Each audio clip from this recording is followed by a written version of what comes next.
Squirrels! So hello, and welcome to another Legends of Runeterra video. My name is Chris, and today we are going to talk about something a little bit different, and that is why, oh why, is Swain the best designed champion in Legends of Runeterra?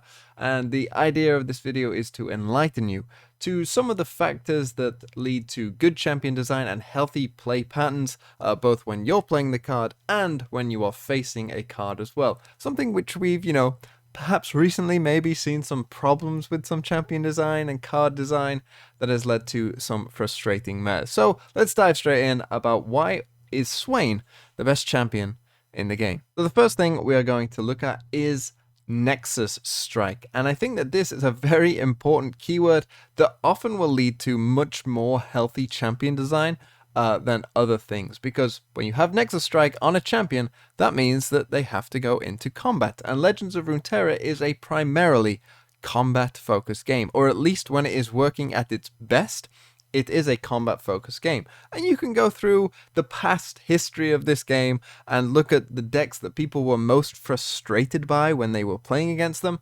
It is often ones that forego the regular rules of combat.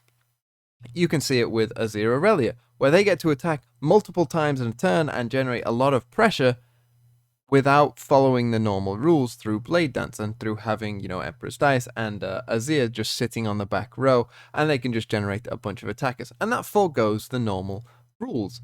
And then you have perhaps another recent example, Trundle Lysandra Control. The Watcher comes down, it just has to attack and it will obliterate your deck. Now that's very hard to stop. It doesn't need to hit you in the face, it just has to attack. And that forgoes the normal rules of the combat of the game. And you can go back even further to something like Targon Lee Sin, or go back even further to the full elusive meta. And they're all trying to forego the normal rules of combat, and that is why people get frustrated. Whereas when you have a top meta deck, for instance, like Ashe midrange, it was, somewhere just in between the release of Bilgewater and Targon, people didn't necessarily complain about that deck, even though it had a pretty high win rate, because on the whole, it kind of follows the normal rules of combat.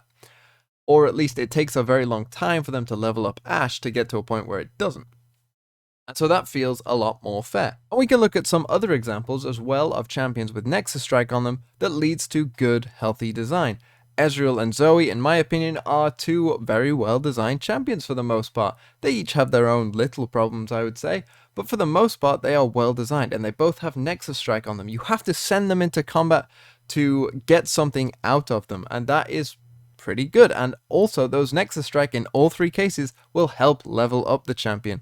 And so I think Nexus Strike is just a very, very good way of ensuring that your champion design isn't going to be super frustrating to play against, because the person playing that card will be rewarded when they go into combat and have to deal with, all the tricks that come out in a typical Legends of Runeterra game. But what else about Swain is particularly interesting to me is that his level 1 form, his 5 mana 3/6 with Fearsome, with that Nexus Strike ability, is very average. If Swain couldn't level up and was just this card on its own, would it see play?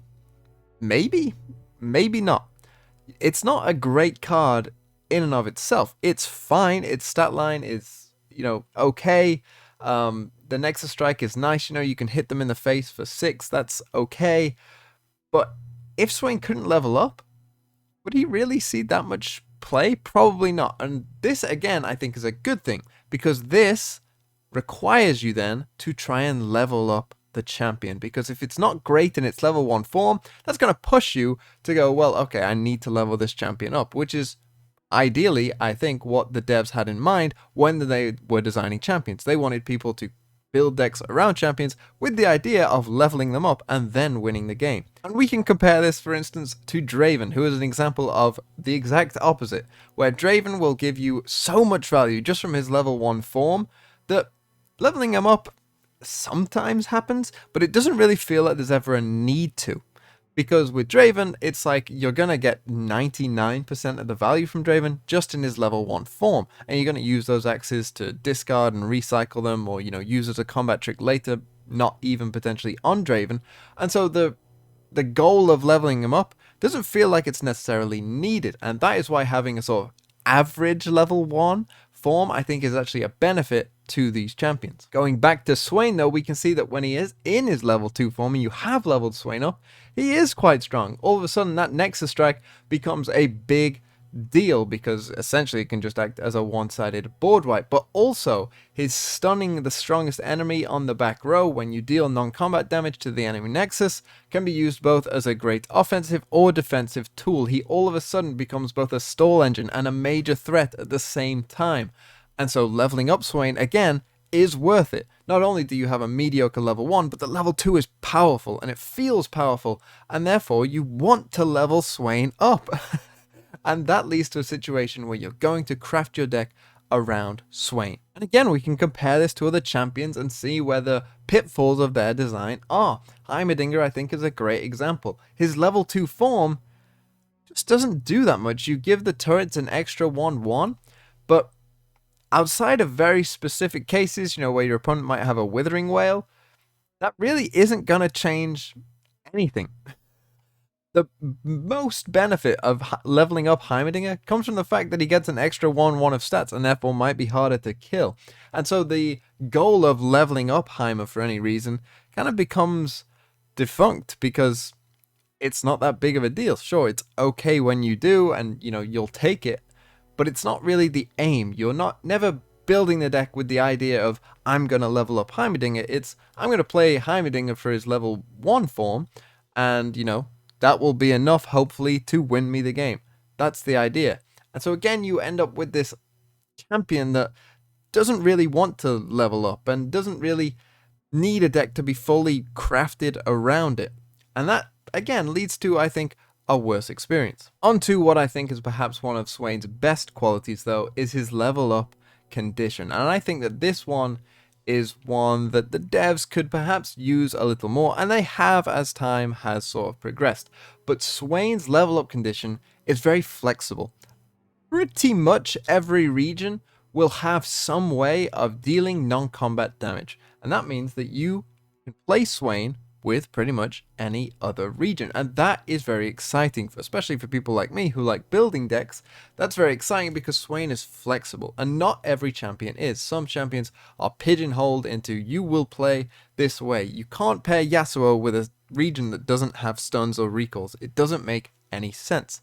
So you have to play him with certain regions and in certain archetypes. But with Swain, you are free to do anything. Again, other good examples are Zoe and Ezreal. They follow these same patterns of, you know, being flexible and therefore allowing you to experiment with them and play in a variety of decks rather than just pigeonholing them into, you know, you must play me with these cards, otherwise you're not going to do very well at all. And to me, the final thing that really puts Swain over any other champion in this game is the fact that his relevant cards to him, the cards that are also associated with Swain, are powerful and synergize very well with him and allow him to be played even if he is not the strongest. Because when you play Swain, you get to play Ravenous Flock, which is his signature spell. Ravenous Flock, I'm sure we can all agree, is a very powerful card. But it's not just Flock either, of course. He has the ship, the Leviathan, which will draw a Swain. And the Leviathan is one of the strongest 8-drops in the entire game, but you're never going to play it in a non-Swain deck. But when you're playing Swain, you will always play Leviathan. And it's just an extra benefit of playing Swain is that you get these extra associated cards that are very strong and therefore reward you for playing Swain as well, even if Swain himself isn't necessarily the strongest champion in the game. Also, these cards do a great job of helping level Swain up. Of course, Ravenous Flock will deal 4 non-combat damage for you, and Leviathan, obviously when Swain is leveled up, is an absolute menace as well, and will also help level up Swain in the meantime. So you've got these two cards, these two pillars that stand alongside Swain that just build him up, and is an extra reward, an extra incentive to play Swain in certain decks. And I think the best comparison to show just how this can make a champion good or bad is Zilean. Now, I'm still holding out hope for Zilean that, you know, the next PNZ champion, the next Piltover and Zorn champion will, you know, help him become good, because, you know, everything about him feels pretty Piltover and Zornish. You know, you have a bunch of creating of fleeting cards, and you have, you know, this kind of, you know, dealing 1 to the enemies and enemy nexus. It feels quite P and Z in general, and drawing cards as well. But Zilean's problem, I think, and I realized this yesterday, was his associated cards are really bad for Zilean. They don't synergize well with Zilean at all. For instance, Zilean's Chrono Shift. Give an ally champion the next time I die this round, fully heal me and grant me 3/3 instead. Create the Zilean in your deck. Zilean isn't a champion that is going to, you know, benefit from having those extra stats that much. He doesn't have Overwhelm. He doesn't have Elusive. He doesn't have something that, you know, can help him smack the enemy in the face. So having this as his champion spell, it's just really weird. It doesn't synergize with him well at all, and it's not that great of a card either. It has some situational uses, I guess, but it has to be played on a champion, and it's just very odd as a card to use in this kind of deck with Zilean. It doesn't really make any sense. Zilean wants cards that are to do with time bombs, you know? Zilean's best champion card would be something that said predict and draw a card, I think, you know, so that you could more quickly try and find time bombs as quickly as you could, and, you know, get Zilean leveled up, and so that he's, you know, going off and going crazy as quick as you can. We can see it with other cards as well, like Imagine Possibilities. This is a card that came out with Zilean, and just by the name alone, you can kind of assume that it is a Zilean card, but create a random landmark with Countdown in hand, or advance your landmarks 1 round. Time bombs don't need advancing 1 round. They advance themselves if you play 2 anyway, and they have a countdown of 1. When is it so desperate that you need to do that right now? It seems very, very odd. And then there's also Time in a Bottle, which, sure, it has predict, but time bombs only have a countdown of 1.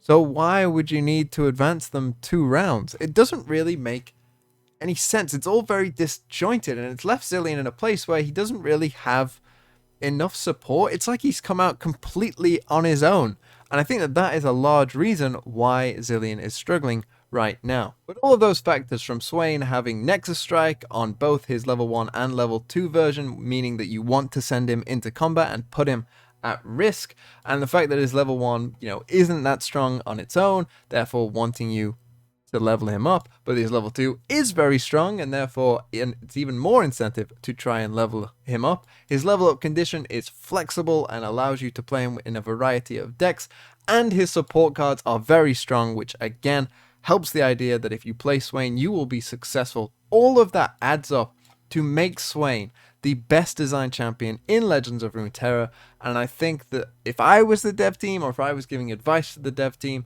I would say look at Swain. Swain is your pinnacle of design. He's everything that you would want in a champion. Can we make more champions like Swain to make this game as fun as it possibly can be?